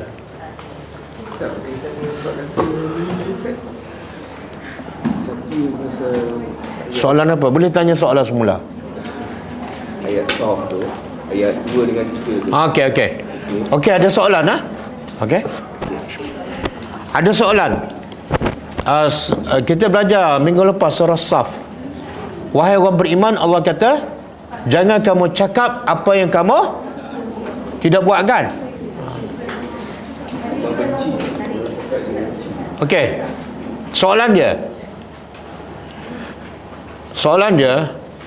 Allah kata jangan cakap apa yang kamu tak buat. Soalan dia, adakah kita kena buat semua dulu baru boleh bercakap, baru boleh berdakwah? Jawapannya tak. Sebab yang Allah mencela ni orang yang betul-betul dia mampu buat tapi tak nak buat, tiba-tiba dia suruh orang. Ni betul-betul Allah murka. Tapi kalau orang tu dalam proses sedang nak buat, boleh tak dia suruh orang? Boleh. Kenapa? Sebab kalau nak tunggu dia sempurna betul-betul, apa akan berlaku? Ramai yang mati dalam kejahilan sebab semua nak tunggu sempurna. Bahaya. Yang geng Ustaz, ayat tu terpakai? Terpakailah. Tak, contohlah saya nak galakkan pelajar baca Quran setiap hari, tapi saya tak sempat nak baca sebab saya dengan kelar dengan studikan. Berdosa ke saya? Tak berdosa. Sebab saya bukan tak nak buat, tapi saya disibukkan. Kadang-kadang yang saya sibuk tu dengan benda yang lebih besar daripada baca Quran. Itu tak salah. Yang salah, saya suruh pelajar baca Quran, saya ada masa, saya tak baca. Itu berdosa.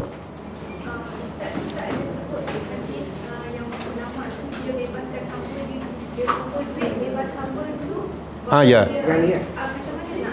Tak, itu sebenar ulama tu nak menjadi orang yang terbaik di sisi Allah. Jadi dia pastikan dia nak cakap tu semua dia buat. Itu ayat lain kan? Itu ayat lain kan? Ayat mana tu? Tak, surah Sa' pun ada, surah Baqarah pun ada. Allah kata, atamuruna an-nasa bil birr wa tansawna anfusakum wa antum tatluna al-kitab afala taqilun. Maksud dia, adakah patut kamu suruh orang buat baik dan kamu lupa diri kamu? Kamu sendiri tak buat, suruh orang buat baik, dan kamu baca kitab Allah. Kamu tak ada akal ke? Mana Allah mencela. Kamu baca kitab, kamu boleh buat tapi tak buat, tiba-tiba suruh orang. Dia tak nak masuk dalam golongan. Ya. Yalah, kita kadang-kadang, contohlah, mak bapak hantar anak belajar agama kan, dia suruh anak dia belajar agama tapi dia tak belajar. Ni termasuklah mak bapak ni pergi hantar sekolah agama, dia tak pernah pergi masjid, tak pernah belajar. Mak bapak ni termasuk larangan tu. Okey, kita baca sikit hadis ataupun kita tangguh minggu depan boleh? Apa soalan saya? Nak baca juga? Okey, bacalah. Ada. Masa sentiasa ada. Ustaz. Surat 24. Mana baca ada soalan.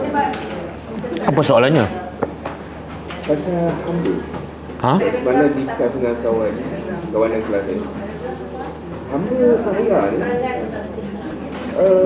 dah tak ada. Buat masa sekarang tak ada, tapi mungkin akan datang ada. Dia biasa hamba saya ni daripada peperangan. Okey, saya nak tanya, ada dalil yang pemansuhan hamba saya? Tak ada dalil. Tak ada. Masih terpakai lah. Iyalah, masih terpakai sampai bila-bila lah. Cuma bila ada berlaku peperangan antara tentera Islam dengan tentera kafir, tapi sekarang tak berlaku. Tak ada lah. Tak ada buat masa sekarang. Tak ada disebabkan keadaannya. Ya. Tapi bukan tak ada disebabkan pemansuhan. Tak. Okey. Betul ke berkenaan dengan hamba ni, kalau kita memiliki dia, kita boleh membuat apa yang betul? Macam mana? Kita menguasai dia lah. Kalau kita memiliki dia, maka kita menguasai dia dan kita boleh buat seperti mana apa yang kita nak buat. Sebagaimana kita buat pada isteri, tapi kena jaga makan minum dia, tempat tinggal. Walaupun tak berlaku akan datang. Ya. Ya. Itu tak ada kepada pembinaan. Tak. Sebab itu asalnya orang kafir. Satu kemuliaan, kita jaga dia. Okey, baca. Sorangan kedua, muka surat 24. Kemudian remaja itu bertemu Rakib dan menceritakan peristiwa yang berlaku. Rahib itu berkata kepadanya, wahai anakku, sekarang ini kedudukan kamu jauh lebih mulia daripada saya. Okey. Pengajaran, bila kisah bersambung, bila Ghulam tu tengok ada binatang besar menghalang orang ramai kan, apa dia buat? Dia bunuh. Dia ambil batu dan dia berkata, wahai Tuhan, kalau ilmu yang aku belajar daripada rahib adalah ilmu yang benar, maka matikan binatang ni. Dia pun balik dan mati. Mana dia lebih yakin bahawa ilmu yang dia belajar daripada rahib adalah benar. Okey, lepas tu dia jumpa rahib, dia bagi tahu cerita apa yang berlaku. Kemudian guru dia kata apa? Dia lebih kedudukan dia lebih tinggi. Subhanallah, pengajaran. Ni kehebatan guru ialah sentiasa merendah diri. Guru yang mursyid melahirkan pelajar yang hebat. Apa dia rendah diri ni? Bila dia tengok anak murid dia lebih, dia dengan mudah dia mengaku, sekarang kamu lebih baik daripada aku. Saya nak tanya, mudah tak guru nak mengaku anak murid dia lebih baik daripada dia? Ini antara kehebatan rahib dapat melahirkan budak yang hebat. Sebab guru ni ikhlas. Tak ada nak nama, tak ada nak kelebihan, tak apa. Kalau guru anak murid dia lebih, okey, kamu hari ni lebih baik pada aku, tak ada masalah. Bahkan guru yang terbaik apa dia? Dia bukan setakat nak bagi ilmu pada guru, tapi dia nak, bukan setakat dia nak anak murid jadi macam dia, tapi dia nak anak murid lebih baik. Itu guru terbaik. Faham? Jadi saya nak pelajar saya ni bukan, jangan jadi macam saya, jangan. Tapi jadi lebih baik pada saya. Boleh? Target berapa tahun?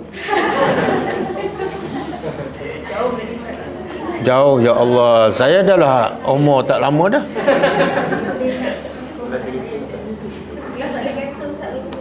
Ha? Kelas tak ada cancel dulu. Kalau nak cepat lah. Pelajar tak boleh cuti pergi melancong.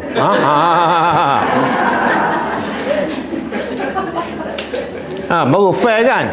Baru fair. Ni pelajar, guru je tak boleh cancel. Pelajar okey je bercuti. Ikut perintah. Okey, sambung.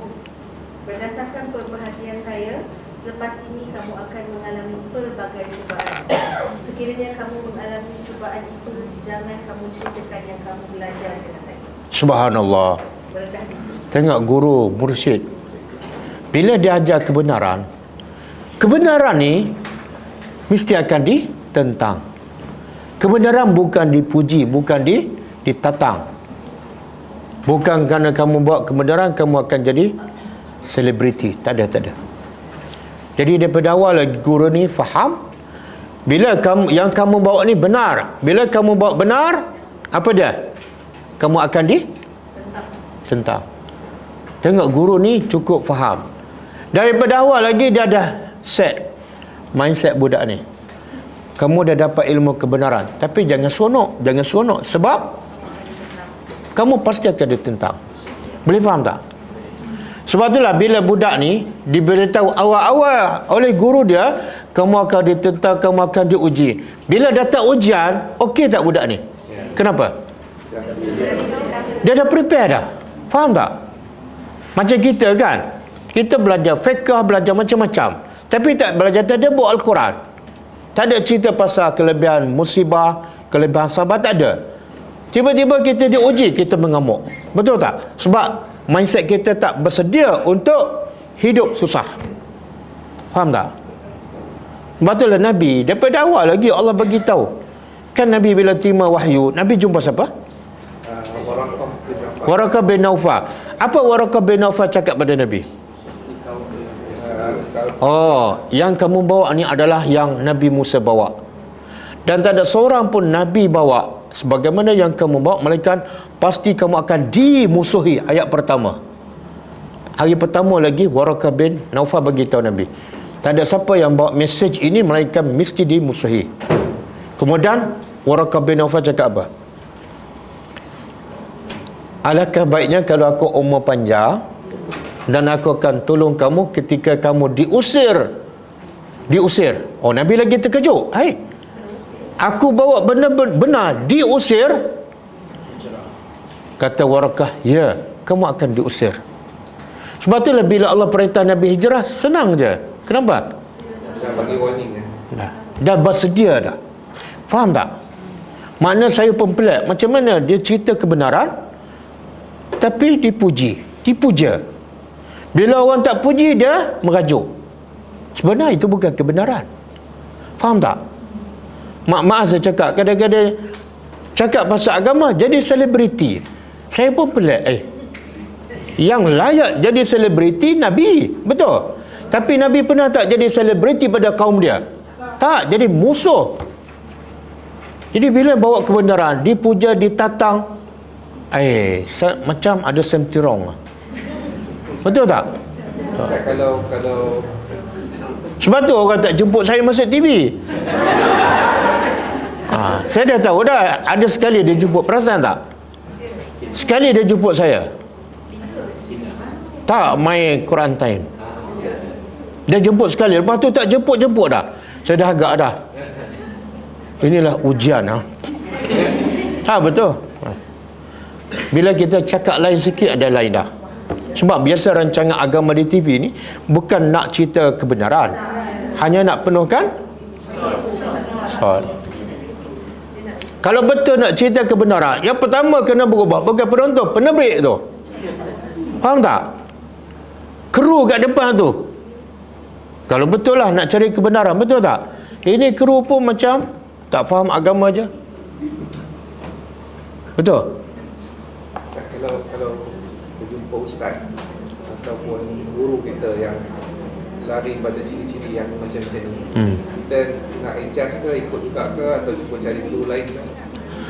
Okey, soalan kalau kita jumpa guru yang ada ciri-ciri selebriti. Bukan ciri-ciri yang ialah macam selebriti lah, tapi sampai. Okey, kalau kita jumpa guru yang cakap kemudian jadi popular kan, kita nak tinggal ke ataupun nak terus? Nanti dulu, sabar. Dia syarat nak dapat ilmu kena sabar, panjang nafas, jangan cepat menjawab.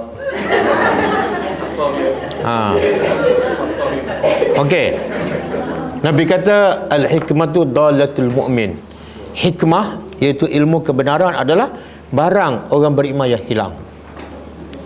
Maka hikmah tu ilmu kebenaran lah, adalah barang orang beriman yang hilang. Maka di mana kamu jumpa, kamu yang paling berhak mendapati ilmu tersebut. Maknanya kalau benda tu adalah benar, kita ambillah daripada siapa saja. Kalau dia cakap Quran, cakap sunnah, hadis sahih, kita terimalah. Faham tak? Jangan kerana dia cakap, katalah 50% dia cakap tak benar, 50% cakap benar, kita tolak semua, kita tak berlaku adil pada dia. Faham tak? Macam contoh kitab Imam Ghazali kan, banyak hadis dhaif. Ada setengah orang ekstrim, dia bakar kitab tu, salah. Saya belajar daripada guru saya, kata, ambil apa yang betul. Kan? Jangan kita pukul rata semua yang dia buat tak betul. Kita zalim, kita tak berlaku adil. Ada yang dia cakap tu betul, ambil lah. Cuma kalau kita tak tahu menilai mana yang salah, tak payah pergi. Sebab saya tak tahu nak nilai. Okey, tak payahlah. Okey, tapi kalau kita tahu benda yang dia cakap ada betul, ambil lah. Okey? Tanpa perlu betulkan dia. Tak, dia kewajipan. Bila kita tengok siapa saja yang salah, walaupun guru, kewajipan kita betulkan. Tapi guru mana sekarang yang nak dibetulkan? Sekarang sama menyaman, tahu tak? Yang terbaru ni, tahu kan? Tak tahu? Oh, tak tahu. Ada seorang ustaz, Syihabuddin, pernah dengar? Oh, Syihabuddin, okey. Syihabuddin Ahmad. Okey. Tak, dia bukan samad. Dia betulkan ustaz yang selebriti tu. Okey. 2-3 kali betulkan, dia dapat sorak samad. Ustaz selebriti yang lelaki bini ke? Lelaki bini ke kan? Dia disaman. Ustaz Syihabuddin tu disaman. Baguslah dia cerita benda berdasarkan dalil. Dia tolak berdasarkan hujah, bukan berdasarkan emosi. Tapi sebab ustaz tu selebriti, dapat sorak saman. Itulah kerja. Kalau kamu benar, jangan saman, bagilah hujah, betul tak? Bila saman macam tak betul. Okey, saya dah ingat soalan saya tadi Ustaz yang Ustaz jawab. maksud ayat tadi yang kita belajar tu tentang berlepas diri daripada orang yang bergaduh kan. Macam mana dengan budaya debat? Tak, berdebat digalakkan, dibenarkan dalam agama. Berdebat, ingat berdebat dibenarkan dalam agama sekiranya dua-dua pihak berdebat untuk cari redha Allah. Dua-dua pihak berdebat untuk cari kebenaran. Maka silakan. Di samping kena jaga adab, kena jaga bahasa. Tapi kalau berdebat nak tegakkan pendapat masing-masing, hukumnya haram. Apatah lagi tak jaga adab, maki hamun. Kan kadang-kadang sebab berdebat tu, orang atas okey, orang bawah tu lagi mengutuk, lagi mengecam kan. Itu tak boleh. Tapi itu di luar kontrol pihak pengajuk lah kan kalau begitu. No. Dia bila kita dapat tahu dengan kita berdebat menyebabkan orang bawah kita lagi mengutuk lagi, kita tak boleh buat. Tak boleh buat benda yang menyebabkan bukan kita, orang bawah kita lagi teruk lagi. Kadang-kadang dia kutuk pula orang yang cakap Al-Quran. Penyebabnya sebab debat yang kita buat tu. Jadi lebih baik kita elakkan. Maknanya yang berlaku dekat utara tu tak sihat lah. No comment. Sebab secara pribadinya saya mendapat ilmu daripada sesi dialog atau debat tu. Perbezaan pandangan, kalam. Okey, kalau dapat manfaat okeylah tu. Okey, sambung. Ada lagi? Hello. Kemudian remaja itu menjadi seorang yang dapat menyembuhkan pelbagai penyakit. Antaranya adalah penyakit buta dan kusta. Orang ramai yang mengalami penyakit datang bertemu dengan remaja itu bagi mendapatkan rawatan. Perkara ini akhirnya diketahui oleh seorang sahabat raja yang buta matanya. Sahabat raja itu menemui remaja tadi dengan membawa pelbagai hadiah. Beliau berkata, semua hadiah ini untuk kamu sekiranya kamu berjaya menemukan penyakit saya. Okey. Dah Allah bagi kelebihan pada budak ni. Apa dah? Dia boleh ruqyah. Dia boleh merawat semua penyakit termasuklah buta. Siapa yang bagi ni? Allah. Itu kita tak boleh nak buat apalah. Allah bagi okeylah. Tapi pengajarannya apa dah? Pengajarannya apa? Salah satu cara berdakwah yang berkesan ialah kita selesai masalah orang. Jangan cakap bab ilmu je, cakap bab solat je. Orang lapar. Orang rumah bocor kan? Faham tak? Sebab tu Nabi bila sampai pertama, sebaik saja sampai di Madinah, apa Nabi cakap? Tazkirah pertama. Ya ayuhannas, sebagai salam. Islam adalah agama damai. Islam bukan nak bawa bergaduh, berpecah, berperantak. Islam agama damai. Yang kedua, bagi makan. Nampak tak? Benda kedua yang Nabi cakap sebaik saja sampai Madinah selepas saya bakar salat ialah bagi makan. Menunjukkan apa? Islam suka membantu orang, khususnya orang yang lapar dan berhajat. Kan? Sebab tu banyak ayat ramai yang masuk neraka sebab tak bagi makan pada orang miskin. Saya ulang. Banyak ayat yang Allah sebut antara sebab ramai masuk neraka sebab tak bagi makan orang miskin. Kalau tak bagi makan pada orang miskin, penyebab masuk neraka. Kalau tak bagi ilmu, lagi besar. Sebab ilmu dengan makanan, ilmu lagi besar, lagi penting. Dan berapa ramai yang belajar aja sampai ketua. Dia tak sebarkan ilmu khususnya kepada golongan asnaf. Okey. Boleh? Lepas tu dia kata apa? Bila dia dapat merawat penyakit, semua penyakit, tersebar berita dia. Kemudian ada seorang menteri buta. Menteri kepada raja buta. Bila dia dengar budak ni boleh merawat penyakit termasuk buta, dia pun pergi budak ni. Dia bawa apa? Hadiah. Dan dia kata apa? Semua hadiah ni untuk kamu. Pengajarannya apa? Pengajarannya apa? Orang yang tak beriman ni, kepala dia selesai masalah semua dengan duit. Faham tak? Itu cara berfikir orang beriman. Dia tak ada Tuhan, tak ada apa. Aku bagi semua hadiah ni, sembuhkan penyakit butaku. Jadi siapa yang berfikir dengan duit, dengan harta, dengan pakat boleh selesai masalah, itu pemikiran orang kafir. Betul kan? Orang kita kadang-kadang, okey, tolong saya bayar berapa saja. Tak, salah. Kadang-kadang dengan cara itu lagi menyesak dan menjauhkan manusia kepada Tuhan. Okey, lepas tu budak tu cakap apa? Remaja itu menjawab, sebenarnya saya tidak mampu menyembuhkan sesiapa. Hanya Allah sahaja yang dapat menyembuhkan penyakit. Sekiranya Tuhan mau beriman kepada Allah, saya berdoa supaya Allah menyembuhkan Tuhan. Kemudian sahabat raja itu pun beriman kepada Allah. Tidak lama selepas itu penyakitnya pun sembuh. Subhanallah. Kita sambung minggu depan, ya. Sebab cerita berseri kan. Biasa tengok tak cerita berseri, bila dia berhenti? Kan? Supaya apa? Minggu depan datang.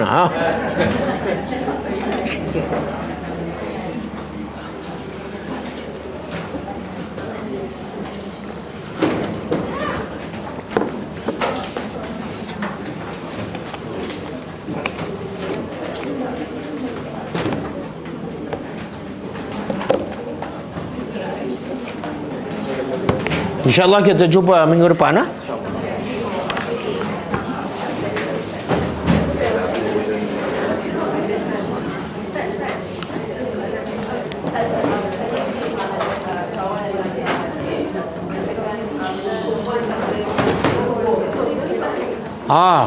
Ada soalan. Kak terima satu hadis yang mengatakan perempuan tak boleh pergi ke kubur. Okey. Pasal hukum perempuan ziarah kubur ni, ulama berbeza pendapat. Pendapat pertama, haram. Apa saja alasan perempuan tak boleh pergi ziarah kubur. Hadis tu betul lah, hadis sahih tu. Nabi kata, la'anallah zairatil kubur. Allah melaknat wanita-wanita yang ziarah kubur. Hadis sahih. Jadi berdasarkan hadis ni, pendapat pertama dia kata wanita haram. Suami mati ke, suami tak mati ke, hukumnya haram.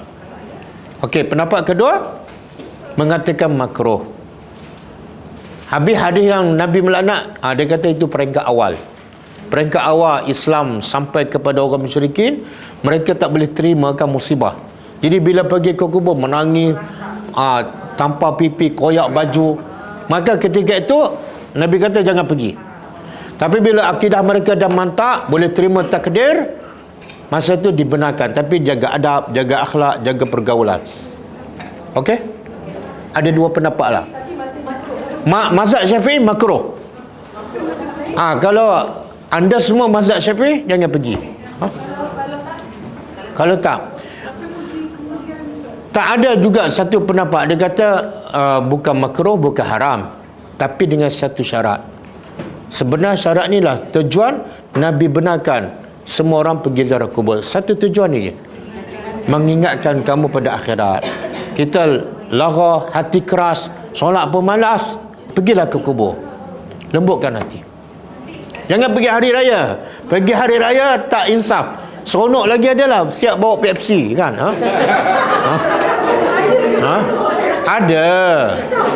Ada.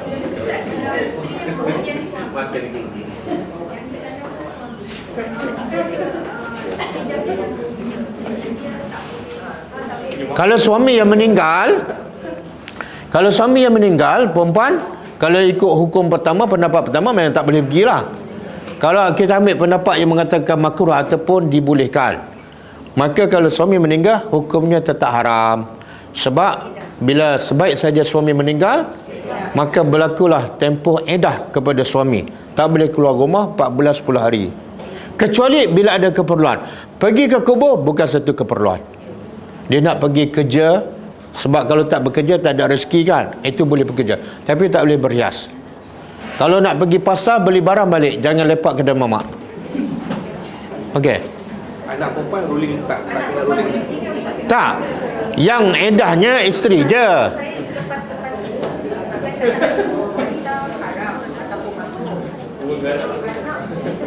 Tak, nak ambil pendapat mana ni? Pendapat yang pertama.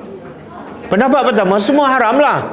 Kalau anak perempuan ke, mak perempuan ke, nenek perempuan ke, semua haram. Hari raya kan semua. Tak ada. Okey. Dah tutup kan?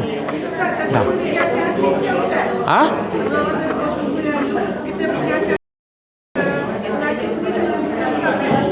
Tak boleh pergi dengan suami, boleh pergi dengan anak lelaki.